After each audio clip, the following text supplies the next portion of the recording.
मणिपुर में आदिवासी युवतियों को निर्वस्त्र घुमाने का वीडियो वायरल होने के बाद खुद मणिपुर के मुख्यमंत्री ने कबूला, मणिपुर में ऐसी सैकड़ों घटना हो चुकी हैं। मणिपुर में जिन 2 महिलाओं को निर्वस्त्र परेड करवाया गया, उनमें से एक का पति असम रेजिमेंट में सूबेदार था। सर, कितना दुख हुआ है। मैं श्रीलंका में भी IPKF में था, कारगिल में भी मैंने अपना देश का रक्षा किया। उसने कारगिल युद्ध में देश की रक्षा की। घटना सामने आने के बाद देश भर में आक्रोश है। केंद्र की मोदी और मणिपुर सरकार से मांगा इस्तीफा। जानते हैं किसे नंगा किया जा रहा है? सरकार नाम की मृत संस्था को। किसे नोचा जा रहा है, घसीटा जा रहा है, खसोटा जा रहा है। समाज की शर्मिंदगी को, हमारी आंखों के पानी को। और रेप किसका हुआ है? सरोकारों का, जिम्मेदारियों का, पद में बैठे लोगों की प्रतिष्ठा का। और मर रहा है यह देश हर रोज।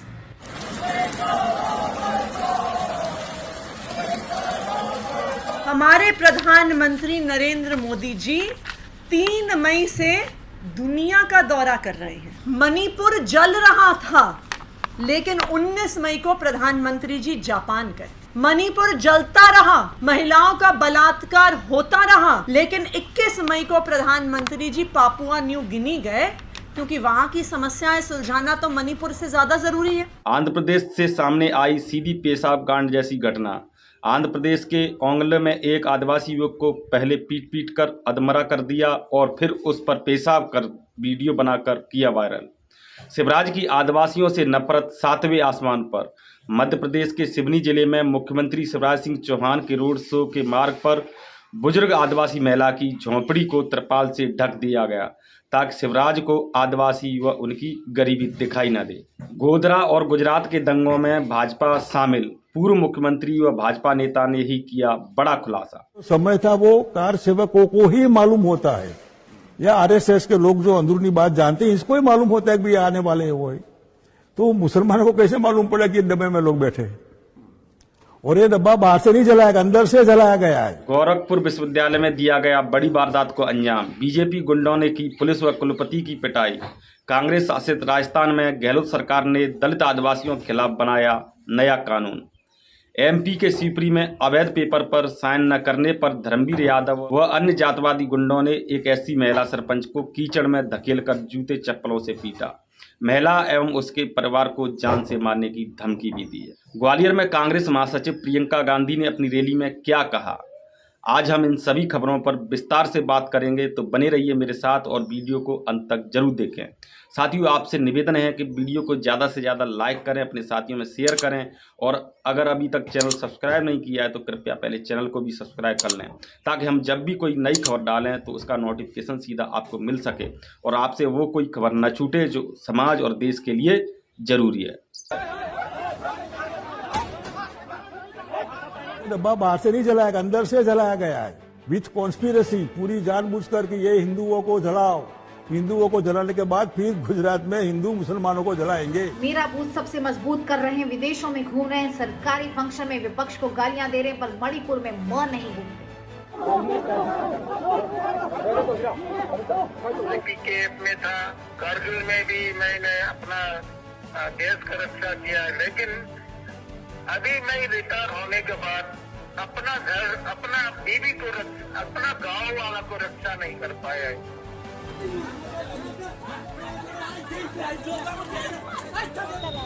अच्छा, तो थोड़ा वो लग जाएंगी। अच्छा, शर्म आएगी, शर्म आएगी शिवराज को। हाँ, नमस्कार, मेरा नाम है ब्रजमोहन और आप देख रहे हैं न्यूज़ 22। पिछले 2.5 महीने से मणिपुर हिंसा थमने का नाम नहीं ले रही है, और ऐसे वक्त में जब संसद में मानसून सत्र पर चर्चा होने जा रही थी, उससे ठीक पहले 2 युवतियों का वीडियो वायरल होता है, जिसमें इन आदिवासी युवतियों को मणिपुर के जातवादी गुंडे निर्वस्त्र परेड कराते हैं, उनके प्राइवेट पार्ट को छूते हैं, उनके स्तनों को स्पर्श करते हैं। वीडियो में जातवादी गुंडे इतनी घिनौनी हरकत करते हैं जिसे आंखों से देखना तो दूर, सुनने मात्र से ही रोंगटे खड़े हो जाएं। ये वीडियो वायरल होने के बाद देश भर की जनता में आक्रोश है। लोग सरकार से इस्तीफे की मांग कर रहे हैं, लेकिन सरकार के कानों में जूं तक नहीं रेंग रहा।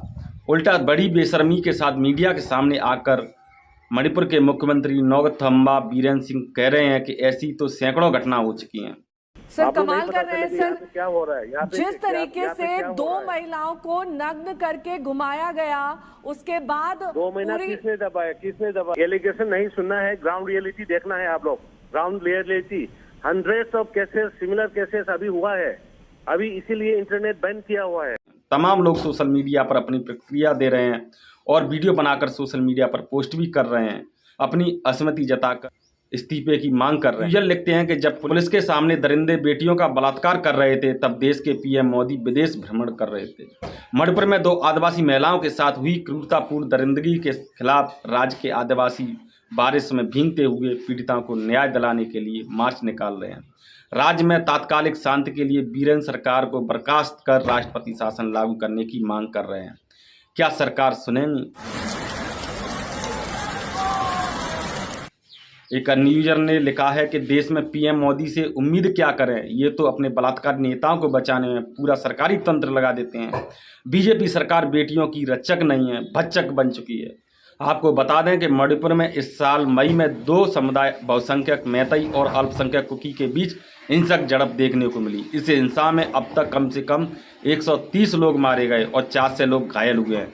हिंसा को रोकने के लिए सेना, अर्धसैनिक बल और पुलिस के संघर्ष के कारण 60,000 से अधिक लोगों को अपने घरों से दूसरी जगहों पर जाने के लिए मजबूर होना पड़ा है। झड़पों के दौरान दोनों समुदायों ने कई जगहों पर तोड़फोड़ की और कई पुलिस थानों से हथियार भी लूट लिए। हिंसक झड़प के दौरान सैकड़ों चर्च और 1 दर्जन से अधिक मंदिरों को भी तोड़ दिया गया है और कई गांव में आग लगा दी गई है, लेकिन क्या मजाल कि सरकार इसे रोक जाए। मणिपुर हिंसा के पीछे का मुख्य कारण हाईकोर्ट द्वारा एक गैर जनजाति जाति को सरकार द्वारा जनजाति की कैटेगरी में डालना है। मणिपुर में जो जनजाति पहले से ही एसटी कैटेगरी में, उनका कहना है कि इस विशेष जाति का एसटी में आने के बाद उनका वर्चस्व और बढ़ जाएगा और आदिवासी समाज को अपने हक अधिकारों से वंचित होना पड़ जाएगा। आप सोचिए हमारे देश की सरकारें कितनी असंवेदनशील हो गई हैं। मणिपुर लगातार 3 महीने से जल रहा है। हत्या बलात्कार के सैकड़ों मामले सामने आ गए हैं, लेकिन क्या मजाल के सरकार और हमारे देश की जातिवादी मीडिया अपना मुंह भी खोल दे, और खोले भी तो क्यों, यही तो वो चाहते हैं, रामराज। हमारे प्रधानमंत्री मोदी लगातार विदेशी दौरे कर रहे हैं। उन्हें लगता है कि शायद मणिपुर भारत का हिस्सा नहीं है, इसलिए आज तक इस मुद्दे पर एक शब्द भी नहीं बोले। साथियों, आप भी कमेंट करके बताइए, क्या मोदी सरकार चाहती तो यह हिंसा नहीं थम सकती, और सरकार इसमें कोई हस्तक्षेप नहीं कर रही है तो क्या इसका मतलब साफ है कि सरकार खुद हिंसा को अंजाम दिला रही है। हमारे बुलडोजर बाबा योगी जी का उत्तर प्रदेश भी इस वक्त मणिपुर से कम नहीं है, क्योंकि मणिपुर की बीजेपी सरकार इतनी बड़ी बड़ी उपलब्धियां पाए तो फिर योगी जी का यूपी भला कैसे पीछे रह सकता है। आखिर वहां पर भी तो बीजेपी की ही सरकार है, वहां पर भी तो असली सनातनी की सरकार है। इसलिए बीजेपी के गुंडों ने गोरखपुर विश्वविद्यालय में अपनी प्रतिभा दिखाना शुरू कर दिया है। क्या है पूरा मामला, इस मामले को समझने के लिए एक यूजर द्वारा किए गए ट्वीट को देखो। इस यूजर ने ट्विटर पर लिखा है कि ये देखिए कैसे मुख्यमंत्री के शहर गोरखपुर के विश्वविद्यालय में बीजेपी के गुंडों ने पुलिस वालों की पिटाई कर दी है, बीजेपी की गुंडागर्दी। अगली खबर में बात करते हैं मध्य प्रदेश की। एक तरफ जहां प्रदेश के मुखिया शिवराज मामा आदिवासियों के पैर धुलने का ढोंग रचते हैं, तो वहीं दूसरी तरफ एक ऐसी खबर सामने आई है जिससे मामा के खोखले आदिवासी प्रेम की धज्जियां उधेड़ दी हैं। एक यूजर ने वीडियो ट्वीट कर लिखा है कि शिवराज की आदिवासियों से नफरत। सिवनी जिले में मुख्यमंत्री शिवराज सिंह चौहान के रोड शो के मार्ग पर बुजुर्ग आदिवासी महिला श्रीमती सोमवती कूड़ोपे की झोंपड़ी को त्रिपाल से ढक दिया ताकि शिवराज को आदिवासी दिखाई तक न दे। शिवराज जी आदिवासियों से इतनी नफरत कि उन्हें देखना भी नहीं चाहते। अगली खबर गुजरात से। गुजरात के पूर्व मुख्यमंत्री और वरिष्ठ भाजपा नेता ने न्यू लॉन्ड्री को दिए एक इंटरव्यू में बड़ा खुलासा किया है, जिस पर एक ट्विटर यूजर ने चुटकी लेते हुए लिखा है कि गुजरात भाजपा के वरिष्ठ नेता और गुजरात राज्य के पूर्व मुख्यमंत्री श्री शंकर सिंह जी बाघेला ने खुद कैमरे पर स्वीकार किया है कि गोधरा और गुजरात के दंगों में भाजपा शामिल थी और गोधरा के ट्रेन कोच को बाहर से गरीब गुजराती मुसलमानों ने नहीं बल्कि कोच के भीतर से संघी बीजेपी के लोगों ने जलाया था, क्योंकि वे हिंदू मुस्लिम दंगे कराना चाहते थे और इसके बिना बीजेपी गुजरात में सत्ता में नहीं आ सकती थी। इतिहास गवाह है, सत्ता के लिए कुछ भी कर सकता है। कांग्रेस शासित राजस्थान में गहलोत सरकार ने दलित आदिवासियों के खिलाफ बनाया नया कानून। जी हां, आप बिल्कुल सही सुन रहे हैं। गहलोत सरकार ने एक ऐसा कानून पास किया है जिसके कारण दलित आदिवासी अपने हक अधिकार की लड़ाई नहीं लड़ पाएंगे। इस पर बीएसपी राज्यसभा सांसद रामजी गौतम ने लिखा है कि राजस्थान में दलित और आदिवासियों की हत्या और उनकी बच्चियों के साथ बलात्कार और हत्या आए दिन होती रहती हैं। अब राजस्थान सरकार इनको न्याय के लिए धरना और प्रदर्शन पर रोक लगा रही है, जबकि यह संविधान में मौलिक अधिकारों अनुच्छेद 19 वन में आता है। हम न्याय के लिए लड़ेंगे, रोक सको तो रोक लो।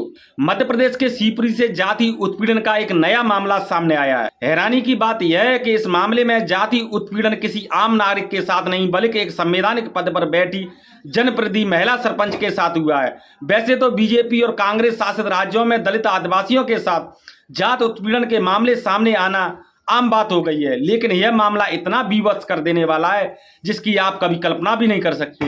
किस प्रकार से जातवादी गुंडे गैर कानूनी कार्य कराने के लिए जबरदस्ती इस अनुसूचित जात महिला सरपंच को शान कराने का दबाव बनाते हैं। जब इस अनैतिक और गैर कानूनी काम में दलित महिला सरपंच ने असहमति जताई तो जातवादी गुंडों ने उन्हें कीचड़ में घसीटकर बुरी तरह से पीटा। इस घटना पर सोशल एक्टिविस्ट सूरज कुमार बौद्ध ने अपनी कड़ी प्रतिक्रिया देते हुए लिखा है कि एमपी के शिवपुरी में अवैध पेपर साइन न करने पर धर्मवीर यादव व अन्य जातवादी गुंडों ने एक ऐसी महिला सरपंच को कीचड़ में धकेलकर जूते चप्पलों से पीटा। महिला एवं उसके परिवार को जान से मारने की धमकी भी दी। आप सोचिए किस तरह से इस देश के अनुसूचित जात जनजाति के लोगों के साथ जाति उत्पीड़न की घटनाएं थमने का नाम नहीं ले रही हैं। जब ऐसी घटना बीजेपी शासित राज्य में होती हैं तो कांग्रेस दलित आदिवासी देशी होने का दावा करती है, तो वहीं दूसरी तरफ कांग्रेस शासित राज्य में दलित आदिवासियों के साथ ऐसा जघन्य अपराध होता है तो बीजेपी घड़ियाल के आंसू बहाती है। यहाँ पर समझना अनुसूचित जात जनजाति के दलित आदिवासी भाइयों बहनों को है कि आखिर उन्हें बीजेपी और कांग्रेस किस प्रकार से जाल में फंसाती है। अनुसूचित जात जनजाति के लोग इसी कारण अपना वोट निष्पक्ष नहीं डाल पाते हैं। वह अपना वोट खुद की सरकार बनाने के लिए नहीं बल्कि जिंदा रहने के लिए डालते हैं। वह सिर्फ और सिर्फ यह सोचकर वोट देते हैं कि बीजेपी हमारे साथ अन्याय अत्याचार कर रही है तो कांग्रेस को वोट दो, और कांग्रेस सरकार में उत्पीड़न होता है तो सोचते हैं बीजेपी को वोट दो। लेकिन मैं दलित आदिवासी भाइयों से पूछना चाहता हूं कि आप यह बात कब समझोगे कि यह दोनों पार्टियां नहीं चाहती कि आपके साथ हो रहा अन्याय अत्याचार रुके। दोनों ही पार्टियां इन जातियों का केवल राजनीतिक इस्तेमाल कर रही हैं, क्योंकि हकीकत में अगर दोनों में से एक ही पार्टी असली दलित और आदिवासी हितैषी होती तो आए दिन पूरे देश में दलित आदिवासियों के साथ ये उत्पीड़न के मामले सामने नहीं आते।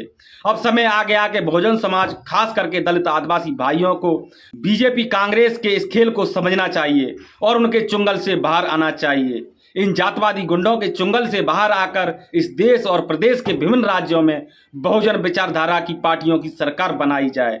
ऐसी पार्टियों की सरकार बनाएं जो बाबा साहब डॉक्टर भीमराव अंबेडकर, मानवर कांसीराम साहब, छत्रपति साहू जी महाराज, तथागत बुद्ध के विचारों पर चलते हों, वरना ऐसे मामले सामने आते ही रहेंगे और बीजेपी कांग्रेस दोनों ही पार्टियां घड़ियाल के आंसू बहाती रहेंगी। एक बात और बता दूं मैं आपको, इन दोनों पार्टियों और इनके साथ साथ वो तमाम मनोवादी सोच की पार्टियां भी आपके आंसू पहुंचने नहीं आएंगी जो मनोवादी विचारधारा से ग्रसित हैं।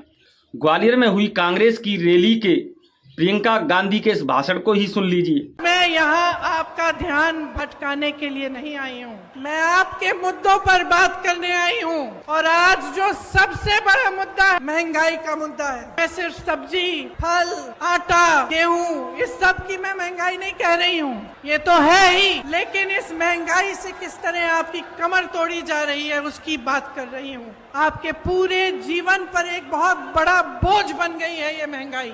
कांग्रेस वाले वही करते हैं जो अब तक बीजेपी करती आई है और बीजेपी वाले भी वही करते हैं जो कांग्रेस करती आई है।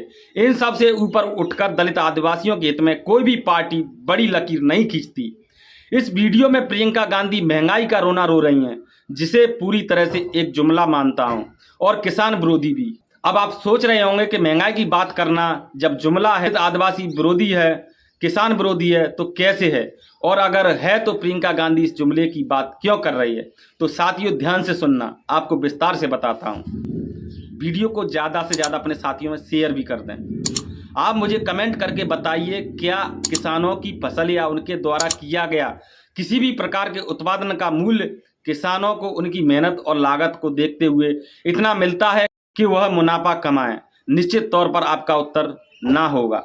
और यह बात सही भी है। आज आप देख लो, गेहूं के भाव 20 रुपए किलो के लगभग हैं, दालें 70 से 80 रुपए किलो, दूध 30 से 40 रुपए प्रति लीटर है। और जब इनकी लागत की बात करें, इसकी कोई कल्पना भी नहीं कर सकता। इन फसलों को उगाने में, मेहनत करने में किसानों का जो खून पसीना एक होता है, उसकी कोई कल्पना भी नहीं कर सकता। और तो और ग्रामीण क्षेत्रों के युवाओं को रोजगार के नाम पर कुछ नहीं है। तो पूछना चाहता हूं कांग्रेस की प्रियंका गांधी से कि आखिर तुम वही काम क्यों कर रही हो जो 2014 से पहले स्मृति ईरानी करती थी? क्या सरकार में आने के बाद तुम भी स्मृति ईरानी का रवैया अपनाने की सोच रही हो? कैसे भी करके जुमले फेंक के सिर्फ सत्ता मिल जाए, बस और कुछ नहीं। अगर ऐसा नहीं सोच रही हो तो आप चुनाव में यह मुद्दा क्यों नहीं बना रही हैं कि देश से जातवाद कैसे खत्म होगा, देश में किसानों को उनकी फसल की उचित मूल्य कैसे मिलेगी, देश के युवा बेरोजगारों को रोजगार कैसे मिलेगा, दलित आदिवासी समाज को अपने नए उद्योग स्थापित करने के लिए फंड कहां से मिलेगा, इस देश में ज्यादा से ज्यादा सरकारी नौकरियां कैसे पैदा होंगी, और इन सरकारी नौकरियों को देश के दलित आदिवासी अल्पसंख्यक पिछड़ा वर्ग के लोगों को देकर मनवादी सामंतवादी जो निजीकरण के नाम पर उद्योग व्यापार के एक बड़े भाग पर कब्जा किए हुए हैं, उन्हें इससे कब बेदखल किया जाएगा? देश में आर्थिक समानता कैसे लाएंगे? मुझे पता है कि कांग्रेस की प्रियंका गांधी तो क्या कोई भी नेता इन मुद्दों पर बात नहीं करेगा, क्योंकि अंदर और दिल की बात तो यही है कि दलित आदिवासियों को सिर्फ वोट बैंक के लिए यूज करना है। क्योंकि सच्चाई तो यह है कि इस निजीकरण नाम का रोग इस देश में लगाने का अगर किसी ने काम किया है तो वो कांग्रेस है। तो भला क्यों हम अपनी ही सोच और प्लान का विरोध करें?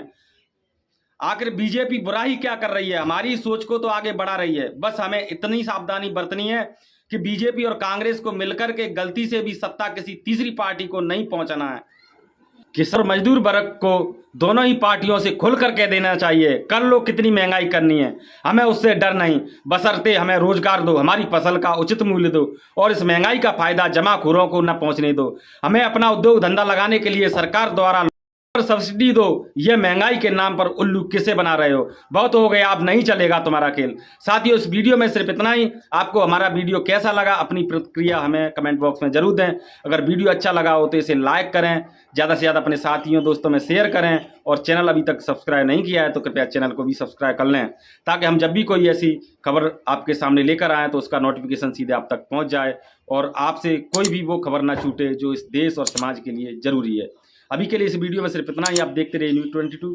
अगले वीडियो में फिर मिलेंगे अन्य किसी महत्वपूर्ण विषय के साथ। तब तक के लिए नमस्कार, धन्यवाद, जय भीम।